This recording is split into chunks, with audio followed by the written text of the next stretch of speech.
ናስጥልኝ ክቡራትና ክቡራን የጠበቃ ዩሱፍ የዩቲዩብ ቻናል ተከታታዮች እንዴት ናችሁ? ይሄ ወሳኝ የህግ ምክር ወራሾች ሆናችሁ የውርስ ሀብት ክፍፍል ለምታደርጉ የንብረት ክፍፍል ለምታደርጉ ነው። እንዳያመልጣችሁ እጋብዛችኋለሁ። እንግዲህ ብዙ ጊዜ በፍርድ ቤት በወራሾች መካከል ከሚደረጉ ክርክሮች አንዱ የውርስ ሀብቱ በአይነት ለመከፋፈል አይቻልም፣ እንደዚሁም ከወራሾቹ መካከል ደግሞ ይህንን ሊካፈል የማይችለውን ንብረት ሊወስድ የሚገባው የትኛው ሰው እንደሆነ ወራሾች በስምምነት ለመወሰን ይቸገራሉ፣ አይችሉም። በመሆኑም የዚህ የንብረት ክፍፍል በምን አግባብ ይከናወናል፣ ህጉስ ምን ይላል የሚለውን ነው ለዛሬ ለእናንተ የህግ ምክር ይዤላችሁ የመጣሁት። ይሄ ጠቃሚ የሆነ የህግ ምክር እንዳያመልጣችሁ እጋብዛችኋለሁ። እንግዲህ የውርስ ንብረት የሚከፋፈለው በወራሾቹ መካከል በሚደረግ ስምምነት እንደሆነ የፍትሐ ብሔር ህጋችን በአንቀጽ 1089 ንዑስ አንቀጽ 1 መሰረት ተደንግጎ እናገኘዋለን። ውርሱ በአይነት የሚከፋፈል ከሆነ ወራሾች የውርሱን ንብረት በአይነት የሚካፈሉ መሆኑን የፍትሐ ብሔር ህግ ቁጥር 1086 ንዑስ አንቀጽ 1 ይደነግጋል። በሌላ በኩል ግን የውርስ ሀብቱ በአይነት ለመከፋፈል የማይችል በሆነ ጊዜና ከወራሾቹ መካከል ደግሞ ይሄንን ሊካፈል የማይችለውን ንብረት ሊወስድ የሚገባው ማን ነው የሚለውን ወራሾቹ በስምምነት ለመወሰን ያልቻሉ እንደሆነ ንብረቱ ተሽጦ ገንዘቡ ለወራሾች የሚከፋፈል መሆኑን የፍትሐ ብሔር ህጋችን በአንቀጽ 1092 በግልጽ ይደነግጋል። እንግዲህ የጋራ የሆነ የውርስ ንብረትን በተመለከተም ወራሾች የሚስማሙ ከሆነ ክፍያውን በስምምነታቸው መሰረት የሚፈጸም ስለመሆኑና እንዲሁም ወራሾች ንብረቱን ስለሚካፈሉበት ሁኔታ ካልተስማሙና ንብረቱ በአይነት ለወራሾች ለማካፈል የማይቻል ከሆነ ንብረቱ በሐራጅ ተሽጦ ሊከፋፈል የሚገባ ስለመሆኑ በፍትሐ ብሔር ህጋችን በግልጽ ተደንግጎ ይገኛል። ይህንን በተመለከተ የፌዴራል ጠቅላይ ፍርድ ቤት ሰበር ሰሚ ችሎት በሰበር መዝገብ ቁጥር 10/2932 አስገዳጅ ትርጉም ሰጥቷል። እንግዲህ ከወራሾች ስንል 5 ወራሾች ሆነ አንዱ ላይስማማ ይችላል፣ ሁለቱ ላይስማማ ይችላል። በድምፅ ብልጫ የሚሆን ነገር የለም። ሁሉም ወራሾች ከተስማሙ በስምምነት ሸጠው ወይም ደግሞ አንዱ ለአንዱ ግምቱን ሰጥቶ አንዱ ሊያስቀር ይችላል። በስምምነት ራሳቸው ሸጠው ሊከፋፈሉ ይችላሉ ገንዘቡን። ያ ካልሆነ በአይነት መከፋፈል የማይችል ከሆነ እንደዚሁም ወራሾች በስምምነት ሸጠው መከፋፈል የማይችሉ ከሆነ አንደኛው ለሌላው ግምቱን መስጠትና ማስቀረት የማይችል ከሆነ የመጨረሻ በፍርድ አፈጻጸም ዳይሬክቶሬት በኩል በሐራጅ ጨረታ ተሽጦ ንብረቱ ገንዘቡ በወራሾች መካከል የሚከፋፈል ነው የሚሆነው። ከመካከል 4 ሆኑ 5 ሆኑ አንዱ ወራሽ እኩል መብት ስላለው ከሌሎቹ ጋር ካልተስማማ ስምምነት እንደታጣና እንደሌለ ስለሚቆጠር ንብረቱን ከመሸጥ አያግደውም። ብዙ ሰዎች ግምት የሚያደርጉት ምንድን ነው? በቁጥር ብዛት በወራሾች ብዛት ግማሹ አይሸጥ ሲል ሌላው ይሸጥ ካለ ያሸጥብኛል ወይ የሚል ጥያቄ ያነሳሉ። አዎ፣ ካልተስማማ በሐራጅ ተሽጦ ነው ገንዘቡ ልትከፋፈሉ የምትችሉት። በድምፅ ብልጫ በቁጥር ብልጫ የሚሆን ነገር እንደሌለ ልብ ማለት ያስፈልጋል።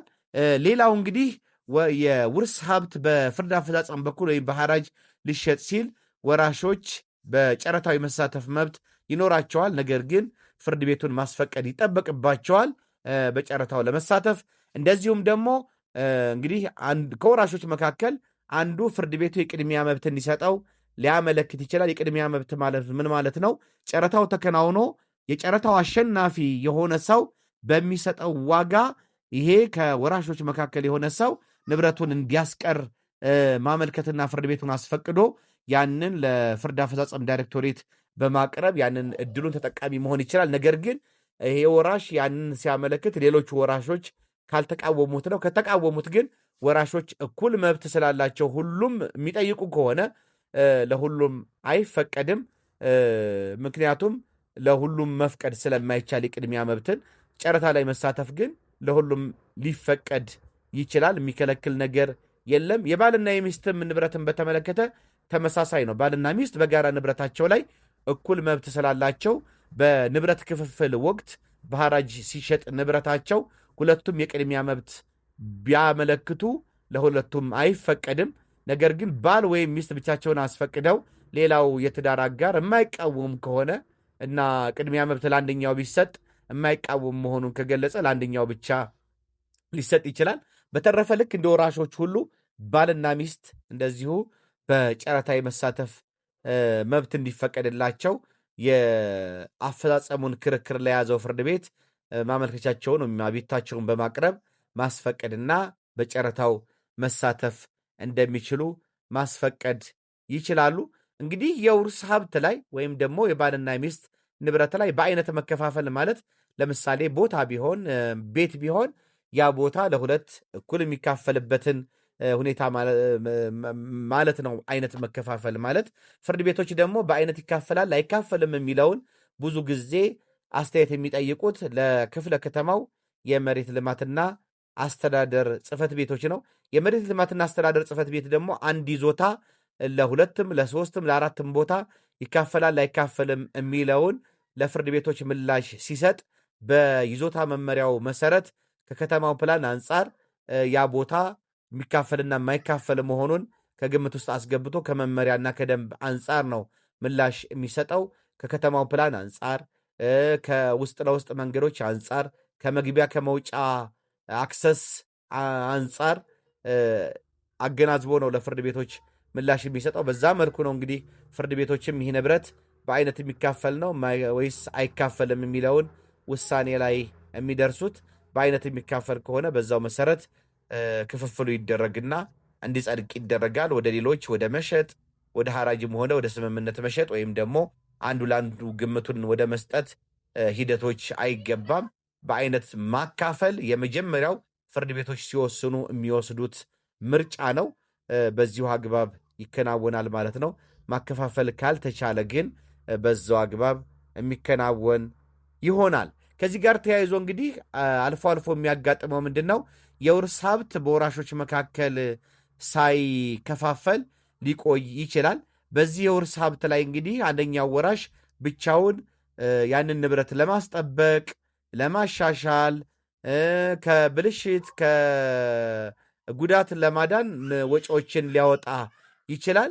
እንግዲህ በአንድ የጋራ የሆነ የውርስ ንብረት ላይ አንደኛው ወራሽ ብቻውን ያወጣው ወጪ ካለ ወጪውን ደግሞ ሁሉም ወራሾች ሊጋሩት እንደሚገባ በሕጉ ተደንግጓል። አንደኛው ወራሽ ብቻውን ካወጣ ወጪ ሌሎች ወራሾች ያንን የጋራ የነበረውን ንብረታቸው ላይ እሴት እየጨመረ ቫሊዩ አድ እያደረገ በመሆኑና እያወጣ ያለው የጋራ የውርስ ሀብታቸው ላይ ስለሆነ ያወጣውን ወጪ አንደኛው ብቻውን ቢያወጣ፣ ነገር ግን ሌሎቹ በየድርሻቸው ሸር ሊያደርጉት ሊካፈሉት ይገባል ማለት ነው። ውድና የተከበራችሁ ፕሮግራም ተከታታዮች ጠቃሚ የሆነ የህግ ምክር እንዳካፈልኳችሁ ይሰማኛል። መልካም ጊዜ እንዲሆንላችሁ እመኛለሁ።